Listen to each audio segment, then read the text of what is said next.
Okay, so Be'ezras Hashem, we're continuing with our weekly series of Shirim on the light of Dovid HaMelech. And we're going to continue along the thread of insight that we've been talking about in the other Shirim this week, which is the ability for the human being to live in two places at once, to live within a frequency of experience that has a top to it and it also has a bottom. That there's moments of ascendancy, there's moments where we really feel connected and aligned, and there's moments of descent where we really feel disconnected and separated. One of the particular marks of our generation is the fact that we operate in between these two phases, running and returning, backwards and forwards. Our generation has the most accessibility to the heights of the heights, and we also have the most accessibility to the lows of the lows. And never has there been a generation that has been wedged between these two polarities of experience to the degree that the notion that Mashiach will come in a generation that is either purely righteous or purely judgment oriented or purely stuck is not two separate options, but rather they both exist within the same principle that the individual is both righteous and stuck at the same time. Then in one moment the person is stuck, and the next moment the person is above, one moment the person is above, and the next moment they find themselves as stuck. And in the sped up nature in which we transition from one level to the next, ruts of a shov, running and returning, it becomes more and more important for us to understand how to live with this discrepancy at the heart of experience, how to live with the paradoxes and the antinomies that populate the inner landscape of the self. We're not so bothered by the existential quandaries that take shape on the outside. We know we can't answer any of them. But what about the existential quandaries that are taking shape on the inside, where a person feels that I have a ratzon here and I have a ratzon there? And Rav Charlap Zchus Elyon already told us that it is of utmost necessity to understand the depths of the neshama of Dovid HaMelech as it reveals itself within each and every one of us in order to transition through this mixed up and muddled up territory of this last generation, of Ikvas of the Mashiach, of the Dor Tahapuchos, where it's above and below, below and above, Kulo Chayev and Kulo Zakai, righteous and stuck at the same time, connected fundamentally, and also sometimes feeling that we're disconnected fundamentally, God forbid, knowing everything and knowing nothing. And David HaMelech knew this. David HaMelech prepared us for this. David HaMelech is the one who gives us the strength to encounter Hashem in this place. David HaMelech says, Hashem, I'm going to bless you min ha'olam va'ad ha'olam. Min ha'olam ad ha'olam, from one world to the next.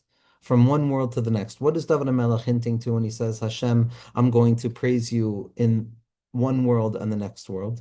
So on the one hand, it could be that there's this world, there's this worldly experience that we find ourselves in, and there's also the anticipation of the world to come, the memory of the future world where we know that it's not only this world that we're in, but there's also going to be a next world. And we want to be able to live with that split screen of understanding that even though things might not appear that they're functioning the way they need to here, then it will be revealed in the future. That's one way of looking at it. That min ha'olam va'ad ha'olam is olam hazeh and olam haba. And that's fine. For many people, that's fine. For many generations, it was fine. It was fine to live in olam hazeh with the knowledge that there would be an olam haba after death. But there was a boundary between the two of them. Olam haba and olam hazeh were two separate places. And therefore, any of the difficulty that was encountered in olam hazeh was meant to be fixed or secured through the awareness of that which was going to take place in the future. But with the revelation of the light of David HaMelech, through the Yechidei Hadoros, Moshe Rabbeinu, Rabbi Shimon Bar Yochai, Rabbeinu HaArizal, the Baal Shem Tov HaKadosh, Nachal Lovei Makor Chachma, our generation, what the tzaddikim have revealed to us is that we can no longer operate with the split screen of this world and the next world. At this point, after HaKadosh Baruch Hu has sent us the medicines that we need, we are now at a point where we are drawing the next world into this world.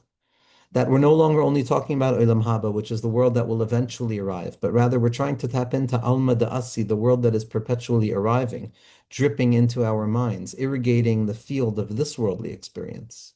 So yes, most certainly we continue to believe in Olam Haba, and the schar that will be revealed in Olam Haba is Ayin Le'Ra'asa Elikim Zulasecha, and any grasp that we have in this world is nothing in comparison to the next moment of grasp. But for now, the split screen of min ha'olam v'ad ha'olam from one world to the next is no longer about the present versus a future, but it's about a future that is dripping into the present. And therefore, min ha'olam ad ha'olam are two states of mind that a person can have in this world, looking at the present moment as it is, and looking at the present moment through the light of the future that is dripping down into it. The oilam and the oilam are bina and malchus, places of revelation and places of concealment, the world of Leah and the world of Rachel, the two modalities in which the neshama encounters existence in this world, where in my mind, in the ideality of the machshava of the neshama, everything is okay. But in the reality of day-to-day experience on the emotional valances and my day-to-day encounters, it feels like everything could be falling apart. And each and every person has to learn how to wedge these two oppositional states of mind together as one to show that it's min ha'olam v'ad ha'olam. Both these and those are the words of the living God. When I find myself in a state of success, of keseder in this world, I'm with you, Hashem. And when I find myself stuck in territories where things are not going the way that I want them to go, I'm there with you as well, Hashem. Min ha'olam va'ad ha'olam. Oilam comes from a language of he'elem, it comes from a language of concealment. The nature of existence is that by definition it is already after an original concealment of HaKadosh Baruch Hu. If Hashem's infinite light was fully revealed, there could be no existence, and therefore existence itself is representative of the concealment of divine light and the investiture of divine light into the garments of this worldliness. So olam itself means a tzimtzum, it means a ha'alama, it means something is ne'elam mimeni. I don't know. And so there's two ways of encountering this not knowing. There's not knowing when things are going well, and there's this not knowing when things are going not so well. But in both situations, I have to tap into you, Hashem. When it's good, it's with you, and when it's not so good, it's with you. Dovid HaMelech represents this in his core, in his essence. Dovid HaMelech experiences life in the moments of success, and he experiences life in the moments of struggle. And the miracle of Tehillim and what we're trying to do is we're trying to take a bird's eye view of what appears to be these radical shifts and contradictions, and to see them from a perspective of unity. David HaMelech took a step back. Vayevarech David es Hashem. David went out of the scene and looked over his life, and he saw how all of the discrepancies, all of the contradictions, all of the paradoxes, all of the wars, all of the battles, all of the machlokas, all of the tzimtzum, all of the running and the being chased after, all of it is part and parcel of a singular expression of HaKadosh Baruch Hu's light. Because min ha'olam v'ad ha'olam, both this and that, it's you, HaKadosh Baruch Hu. Above and below, it's you. Above and below, it's you. When I'm winning, it's you. When I'm losing, it's you. When I feel connected to you, it's you. And when I feel disconnected to you, from you, it's you. In the light, it's you. And in the dark, it's you. In the day, it's you. And in the night, it's you. When I'm feeling good and confident and I'm not accosted by the anxieties that populate the mind, it's you. And when I feel like there's an inner trembling because of whatever anticipatory anxiety is just around the corner, it's also you. When I feel that I have to run away from you, I'm running to you. And when I feel that I want to stay with you, I'm with you as well, HaKadosh Baruch Hu. It's only you. And David HaMelech was the one, Vayas David Shem, he unified above and below. He showed how both experiences, min ha'olam v'hada olam. It's you, Hashem, in Bina, it's you, Hashem, in Malchus, it's you in Revelation, it's you in concealment. Rabbi Nachman himself writes as follows in the fourth teaching: Adam yodea shakol morasav hem letovato zos habchina hi me'en olam haba. That when a person comes to understand that all of their experiences are ultimately letovaso, for their general shape of goodness that can only be seen from the perspective of godliness, then everything that's taking place within it, min ha'olam v'ad ha'olam, all of the shifts and the changes are all revelatory of HaKadosh Baruch Hu's light. And in that place, zos habchina hi me'en olam haba. It's as if I'm living in the future. It's as if I'm living with that light, that moichin that knows that Hashem, you're here in the concealment as much as you are in the revelation, and you're in the revelation as much as you are in the concealment. There's no place devoid of you, Rabbanu Shloim. If I'm operating from the higher oilam, it's a soivev kalalman. If I'm operating from the lower oilam, it's a memala kalalman. Because in truth, the truest perspective is leis asar pani minei. There's no place devoid of you. That includes within it both the saturation of HaKadosh Baruch Hu's light and the apparent transcendental distance of HaKadosh Baruch Hu's light. Both these and those are the words of the living God. The day and the night bespeak HaKadosh Baruch Hu's glory. The darkness and illumination, they both bespeak HaKadosh Baruch Hu's glory. There's nothing that doesn't bespeak HaKadosh Baruch Hu's glory. We have to lift ourselves up from the bottom when we find ourselves in that low place of the oilam. And in that ha'alama, the problem is not so much the struggle. Struggle is struggle. Struggle is always unpleasant.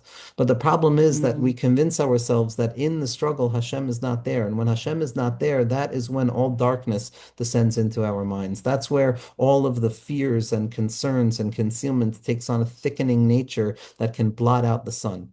But if I hold Hashem with me wherever I am, and I understand that I'm not the one holding Hashem, Hashem is the one holding me. Hashem is the space that I have fallen into. I'm not dragging him into my low space. Hashem is the low space. Hashem is the bottom and Hashem is the top. And when I reveal to myself that I have this das that can connect above and below at once, that's the das hane'elam of David HaMelech. That's the upper dalit of David, which is the Or Ein Sof, and that's the lower dalit of David, which is the Tohima Rabbah, the abysmal depths of human experience, and the Vav, that connective thread of faith and trust and bitachon and ease that connects above and below, revealing that it's ultimately part and parcel of a singular unity. Shema Yisrael Hashem Elokeinu Hashem Echad, and Baruch Shem Kavod Malchus La'am Va'ed. This is the light of David HaMelech. The light of Dovid HaMelech is the unification of the experiences at the top and the experiences at the bottom. Shavisi Hashem lenegdi tamid. I place God in front of me always. What the Baal Shem Tov HaKadosh says on Dovid HaMelech's statement, which is what has to be in front of our eyes at all times as the centering agent to our days, is that this means hishta'avus, equanimity. Equanimity, when things are going well, things are going well. I'm not overly excited. I'm not overly invested in it. I'm not identifying myself based on my successes. I'm not making my inner validation contingent upon the acceptance of others. And when things are going difficultly, I'm also not judging myself. I'm in it. I'm present. I'm showing up, Hashem. That's the truest thing. Mina oilam ada oilam, I'm here, Rabbanu Shleilam, and mina oilam ada oilam, you're here with me, and memela, it's all one and the same. It's all part and parcel of you.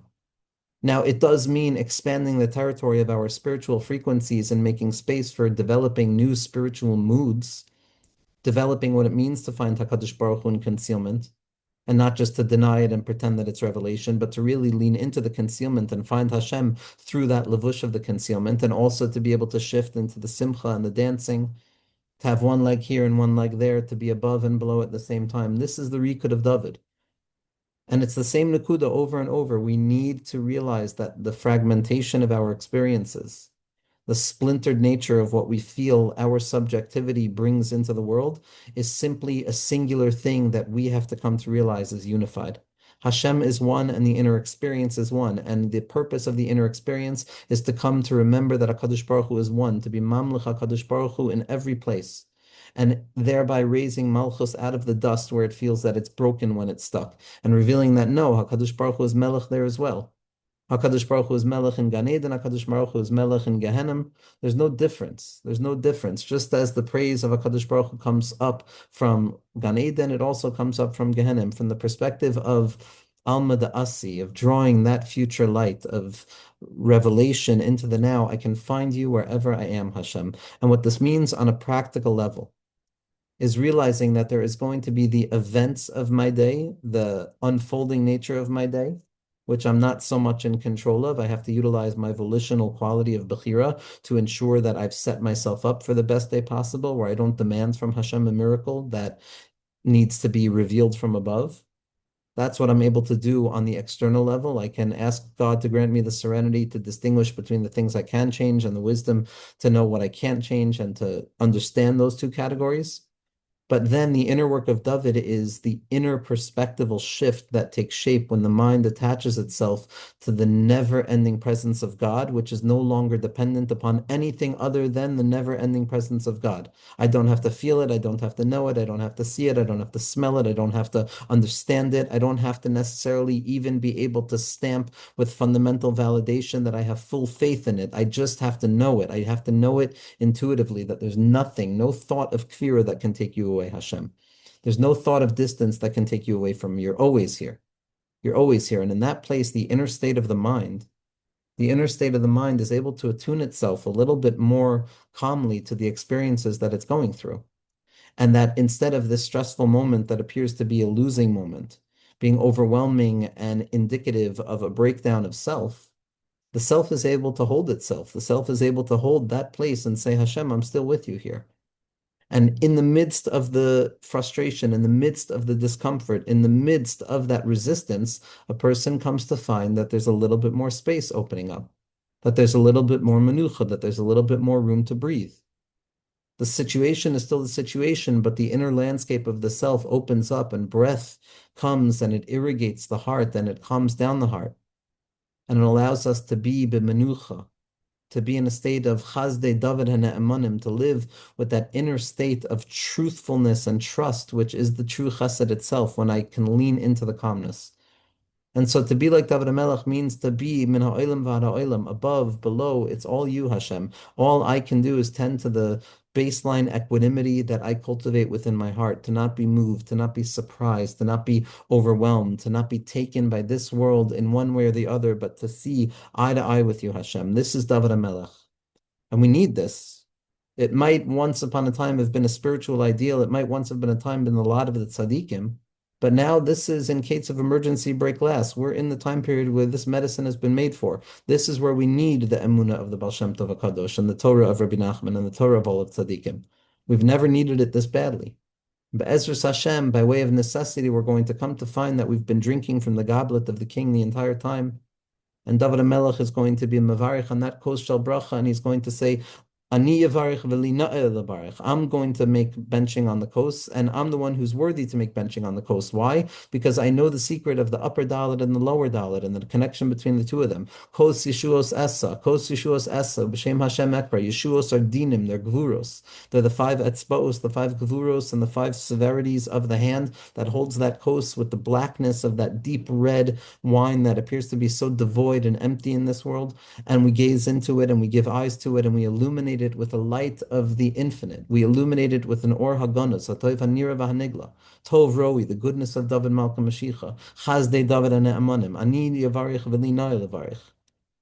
We need to enter into this, and we force ourselves by hook or by crook to be a tzaddik. We have to be a tzaddik. Person can't live without being a tzaddik. It's not enough to be a Beinoni. You try and start to be a Beinoni, we're going to fall into rishus. We have to assume that we're tzaddikim, and from that place to be a Beinoni. Be'ezras Hashem will continue to live with the light of David Malka Mashiach, with the light of David Melech Yisrael Chai V'Kayim, David Lomeis, the light of the Etzem Haluz, the light of standing up, Shavisi Hashem L'Negdi Tamid, Shavisi Hashem L'Negdi Tamid, Be'ezras Hashem.